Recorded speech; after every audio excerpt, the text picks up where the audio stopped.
5 సంవత్సరాలుగా జగన్మోహన్ రెడ్డి గారు ముఖ్యమంత్రి అయిన తర్వాత రాష్ట్ర ప్రభుత్వం కానివ్వండి, వైఎస్ఆర్సీపీ పార్టీ నాయకులు కానివ్వండి, అదేవిధంగా సలహాదారులు కానివ్వండి, 24 గంటలు 365 రోజులు చాలా అద్భుతమైన ప్రభుత్వం అని, ఇటువంటి పరిపాలన ఎవరు కూడా ఊహించలేదని, రాష్ట్ర ప్రజల కోసం అంకిత భావంతో పనిచేస్తున్న ఏకైక ముఖ్యమంత్రి జగన్మోహన్ రెడ్డి గారని పదే పదే చెప్పుకుంటూ వస్తున్నారు. ముఖ్యమంత్రి గారేమో మొన్న ఎన్నికల ప్రచారంలో భాగంగా రాష్ట్రంలో ఇప్పుడు వరకు ఈ 5 సంవత్సరాల్లో 130 సార్లు బటన్ నొక్కానని, 130 సార్లు బటన్ నొక్కినా ఒక్క రూపాయి కూడా అవినీతి జరగలేదని సెల్ఫ్ సర్టిఫికెట్ ఇచ్చుకున్నారు. ఎవరు ఆయన అడగలేదు, ఆయనే స్వయంగా బహిరంగ సభలో ఒక సర్టిఫికెట్ ఇచ్చుకున్నారు. రూపాయి కూడా అవినీతి జరగలేదు మా ప్రభుత్వంలో, 130 సార్లు మేము బటన్ నొక్కామని.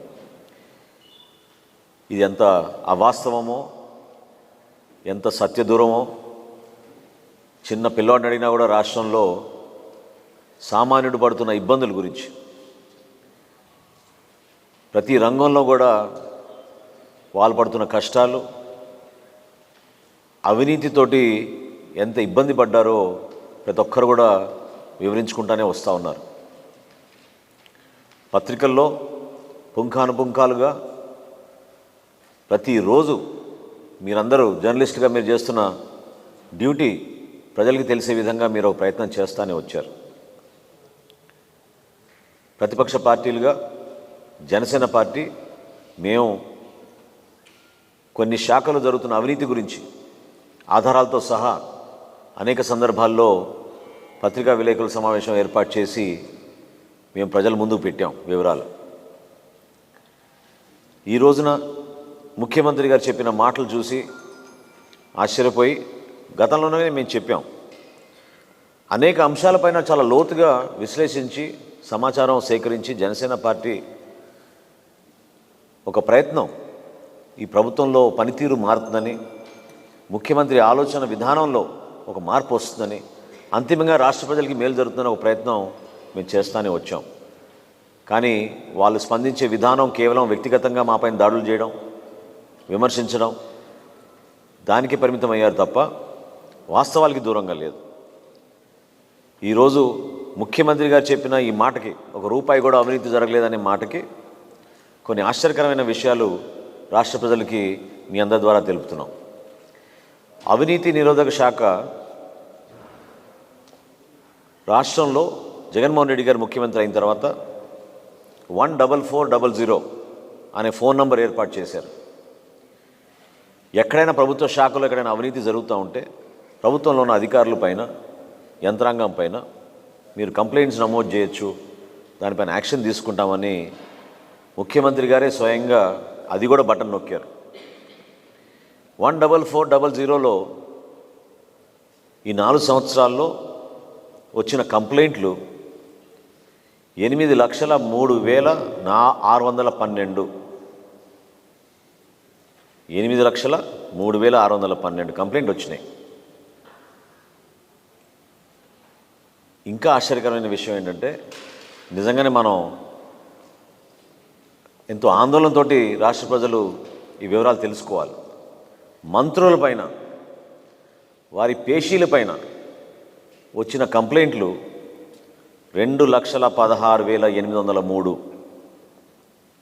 అంటే రాజ్యాంగానికి కట్టుబడి ప్రజలకి సేవలు అందించిన మంత్రివర్గంలో ఉన్న మంత్రులు, అదేవిధంగా వారి పేషీలు పైన ప్రజలు కంప్లైంట్ చేసింది 2,16,803.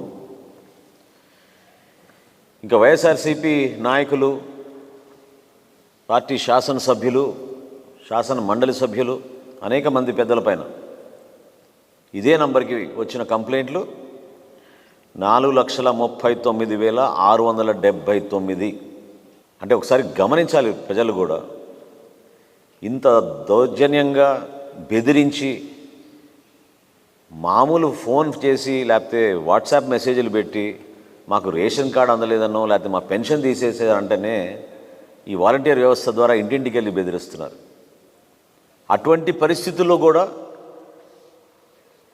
ప్రజలు ఈ విధంగా స్పందించి ఇన్ని లక్షల్లో కంప్లైంట్లు ఇచ్చారంటే దీనిపైన ఏం చర్యలు తీసుకున్నారు మీరు? సున్నా. ఏ ఒక్క కంప్లైంట్ పైన చర్యలు తీసుకోలేదు. అసలు అవినీతి నిరోధక శాఖ ప్రతి సంవత్సరం ఐపీఎస్ ఆఫీసర్గా దాన్ని హెడ్ చేస్తారు ఆ డివిజన్.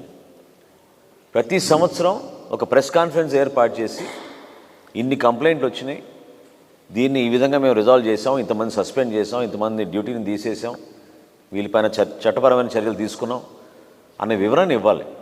కానీ జగన్మోహన్ రెడ్డి గారు ముఖ్యమంత్రి అయిన తర్వాత ఈ రోజు వరకు ఆ వివరణ ఇవ్వలేదు. అంటే 8,03,612 కంప్లైంట్లు వస్తే మీరు ఎవరిపైన ఏసీబీ కేసులు నమోదు చేశారండి? చిన్న చిన్న అధికారులు, మండల స్థాయి అధికారులు లేదా ట్రాన్స్పోర్ట్ డిపార్ట్మెంట్లో ఉన్న చిన్న చిన్న అధికారులు, తహసీల్దార్ల ఆఫీసులో పనిచేస్తున్న వాళ్ళు, రిజిస్ట్రేషన్ ఆఫీసులో పనిచేస్తున్న వాళ్ళు, వీళ్ళపైన మీరు దాడులు చేయించి ఏసీబీని ఉపయోగించారు. కానీ మంత్రులపైన, మంత్రుల పేషీలపైన, అధికార పార్టీ నాయకులపైన, వీళ్ళపైన వచ్చిన ఈ కంప్లైంట్ల గురించి ఏం చేశారు జగన్మోహన్ రెడ్డి గారు? మీరేమో సర్టిఫికేట్ ఇచ్చుకుంటారా ఒక్క రూపాయి కూడా అవినీతి జరగలేదని? కొన్ని సంఘటనలు నా దృష్టికి వచ్చినాయి, నేనే ఆశ్చర్యపోయాను. ఎందుకంటే ముఖ్యమంత్రి గారు రివ్యూ మీటింగ్లో, ఇది రాష్ట్ర ప్రజలు చాలా గమనించాలి, అంటే దీని ద్వారా మనకు అర్థమవుతుంది ఎటువంటి పరిపాలన జరుగుతుందో మన రాష్ట్రంలో. ముఖ్యమంత్రి గారు అధికార రివ్యూ మీటింగ్లో ఏసీబీ డీజీ ఎవరని అడిగారు. ఆయనే మర్చిపోయాడు. ఇప్పుడున్న యాక్టింగ్ డీజీపీ గారు ఏసీబీ డీజీగా కూడా వ్యవహరిస్తున్నారు ఆయన. అంటే పరిపాలన పైన ఏ మాత్రం మీరు శ్రద్ధ చూపించకుండా అవినీతి తాండవం ఆడుతుంటే మీరేమో సర్టిఫికెట్ ఇచ్చుకుంటారా? చాలా అద్భుతంగా ఉంది మా పరిపాలన, రూపాయి అవినీతి జరగలేదని. అసలు టీచర్ ట్రాన్స్ఫర్లో ఎన్ని వందల కోట్ల రూపాయల అవినీతి జరిగింది.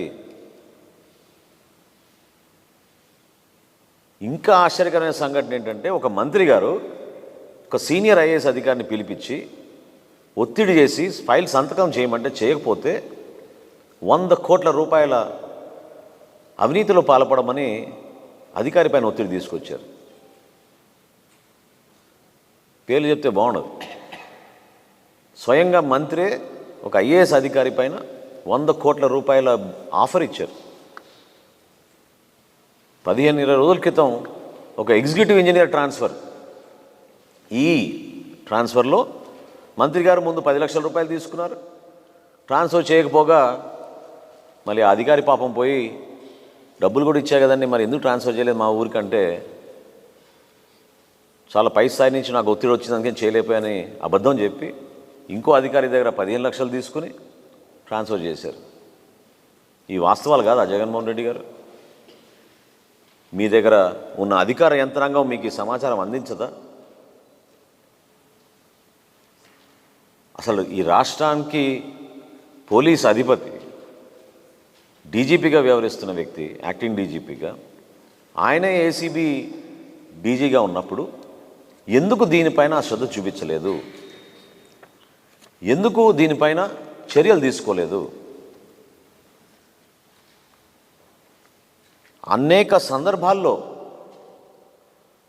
మీరు ఉపన్యాసాలు ఇచ్చుకుంటూ, పత్రికల్లో భారీ స్థాయిలో మీరు ప్రకటనలు చేసుకుంటూ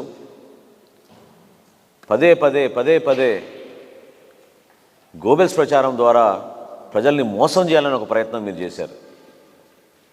ఇంత అవినీతి జరిగిపోతుంటే ప్రతి శాఖలో ప్రజలు ధైర్యంగా ముందుకొచ్చి 8 లక్షల కంప్లైంట్లు రిజిస్టర్ చేస్తే మీ మంత్రులు పేషీలపైన 2,16,000 మంది కంప్లైంట్లు చేస్తే,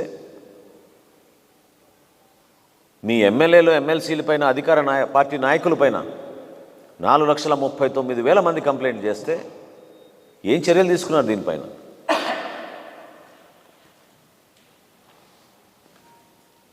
జనసేన పార్టీ నుంచి మేము డిమాండ్ చేస్తున్నాం, ఇప్పుడైనా అవినీతి నిరోధక శాఖ అధికారులు తక్షణమే ప్రెస్ మీట్ పెట్టి అధికారికంగా మేము ఇందాక చెప్పిన లెక్కలు మీరు ప్రకటించండి. ఎందుకు వెనకాడుతున్నారు? ఎందుకు 5 సంవత్సరాల నుంచి మీరు కనీసం ఆ ప్రక్రియ చేయలేదు? ఏ కారణాల వలన ఈ గుణాంకాలు బయటికి రాకుండా మీరు ఆపిపెట్టారు? ఎవరిని మీరు ప్రొటెక్ట్ చేస్తున్నారు? స్వయంగా మంత్రి వర్గంలో ఉన్న మంత్రులు అవినీతి చూసి అధికారులు ఆశ్చర్యపోయి ఆ ఫైల్స్ పైన నోట్ చేశారు వీళ్ళు. ఇది చాలా ఇర్రెగ్యులర్, దీనిని మీరు ఇమీడియట్గా దీనిపైన యాక్షన్ తీసుకోమని ముఖ్యమంత్రి గారికి ఫైల్ సర్క్యులేట్ చేసినా కూడా ఎందుకు చర్యలు తీసుకోలేదు? రూపాయి అవినీతి జరగలేదని మీరు ఎట్లా బహిరంగ సభలో ఆ విధంగా ప్రజల్ని మభ్యపెట్టే విధంగా ఇన్ని సంవత్సరాలు మీరు పబ్బం గడిపేసి సమయానంతా వెచ్చించి ఎన్నికల సమయంలో కూడా మరొక్కసారి మీరు చేస్తున్న ప్రయత్నాన్ని మేము ఖండిస్తున్నాం. తప్పకుండా దీనిపైన ఎలక్షన్ కమిషన్లో ఉన్న అధికారుల యంత్రాంగం కూడా దీన్ని చూడాలి. ఎందుకంటే అనేక శాఖలకి మల్టిపుల్ అధికారులు ఉండాల్సింది పోయి అధికారం అంతా కేంద్రీకరమై కొంతమంది చేతుల్లోనే ఉంటుంది. ఇది చాలా ప్రమాదం ప్రజాస్వామ్యానికి. చిత్తశుద్ధితో పనిచేసే అధికారులను నలిపేస్తున్నారు. వాళ్ళకి ఇవ్వాల్సిన గౌరవం, వాళ్ళకి ఇవ్వాల్సిన ఆ పదవులు లేకుండా కేవలం కొంతమంది చేతుల్లోనే అధికార యంత్రాంగాన్ని ఉపయోగించుకుని ఎన్నికల్లో దుర్వినియోగం చేయడానికి కోసం వీళ్ళు చేస్తున్న ప్రయత్నాన్ని ఎలక్షన్ కమిషన్ ఆఫ్ ఇండియా దీన్ని దృష్టిలో పెట్టుకోవాలి. రాష్ట్ర డీజీపీగా వ్యవహరిస్తున్న వ్యక్తి ఏసీబీ డీజీగా కూడా ఆయన వ్యవహరిస్తున్నప్పుడు ఎందుకు వీటిపైన చర్యలు తీసుకోలేదు? ఈ వివరాలు ప్రజలకు ఎందుకు తెలపలేదు? వీటిపైన జనసేన పార్టీ ఈ వివరాలు ప్రజలకు అర్థమయ్యే విధంగా మేము చేసిన ఈ కసరత్ని ఇప్పుడు ఎన్నికల కోడ్ వచ్చింది కాబట్టి ఎలక్షన్ కమిషన్ ఆఫ్ ఇండియా తప్పకుండా దీనిపైన స్పందిస్తుందని మేము నమ్ముతున్నాం, ఆశిస్తున్నాం. అదేవిధంగా మా పార్టీ అధ్యక్షులు పవన్ కళ్యాణ్ గారు 30 తారీఖు నుంచి 10 నియోజకవర్గాల్లో ఎన్నికల ప్రచారం ఖరారైంది. 30 తారీఖు నుంచి 2వ తారీఖు వరకు పిఠాపురంలో, 3వ తారీఖున తెనాలి నియోజకవర్గంలో, 4వ తారీఖున నెల్లిమర్ల నియోజకవర్గంలో, 5వ తారీఖున అనకాపల్లి నియోజకవర్గంలో, 6వ తారీఖున ఎలమంచిలి నియోజకవర్గంలో, 7వ తారీఖున పెందుర్తి నియోజకవర్గంలో, 8వ తారీఖున కాకినాడ గ్రామీణ నియోజకవర్గంలో, 9వ తారీఖున మరొకసారి పిఠాపురంలో, 10వ తారీఖున రాజోల్ నియోజకవర్గంలో, 11వ తారీఖున పి గన్నవరం నియోజకవర్గంలో, 12వ తారీఖున రాజానగరం నియోజకవర్గాల్లో మొదటి విడత ఎన్నికల ప్రచారం మా పార్టీ అధ్యక్షులు పవన్ కళ్యాణ్ గారి టూర్ ప్రోగ్రాం ఖరారైంది. దీనికి స్థానికంగా ప్రతి జిల్లాలో ఉన్న నాయకులందరూ కూడా సమన్వయపరుచుకుంటూ మండల స్థాయి జనసేన పార్టీ నాయకులు, వీర మహిళలు, జన సైనికులు అందరూ కూడా ఈ కార్యక్రమాల్లో పాల్గొనే విధంగా, సక్సెస్ అయ్యే విధంగా క్షేత్రస్థాయిలో తెలుగుదేశం పార్టీ, భారతీయ జనతా పార్టీ నాయకులతో కూడా సమన్వయపరుచుకుంటూ ఈ సమాచారాన్ని అందరికీ అందించి మన పార్టీ అధ్యక్షులు పవన్ కళ్యాణ్ గారికి ఘన స్వాగతం పలకమని, అదేవిధంగా స్థానికంగా ఉన్న అభ్యర్థుల్ని గెలిపించే విధంగా కార్యాచరణ సిద్ధం చేసుకోమని జనసేన పార్టీ తరఫున మేము కోరుతున్నాం.